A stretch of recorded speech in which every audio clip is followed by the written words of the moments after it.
እኔ ነው በደምብ የምትፈልጊኝ ጠይቂያለሽ። እኔ ነገርኩሽ የምትፈልጊውን አንድ በአንድ ጠይቂያት። ልትዋሹኝ ነው ወይ ምናምን እያለች ስለነበር ግራ አጋብቶኝ ነው። ብሩኬን ያፈቅራለሁ። ምን ይሄን ነበር ታሳውቀኝ ነበር? ኔ በእናትሽ የቀለዳችሁብኝ አይደለም? የቀለድሽ ነው? እኔ እንደዛ ነው የምታስበው? የቀለድክ ይመስልሃል? እንዴ ብዙ ነገር አውርተን አይደል እንዴ? ላንተ ያ ነገሮች ሁሉ ቀልድ ሊሆን ይችላል፣ ግን ለኔ አይደለም።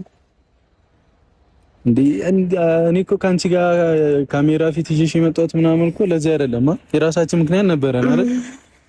ይሄ እንደሚፈጠር አላወቅም ነበር ወይስ መጀመሪያ ግንኙነት ነበር? አይ ሚ ሶሪ በጣም እሺ። ግንኙነት ምናምንማ አልነበረንም። የት መጥቶ ነው ግንኙነት ነበረ?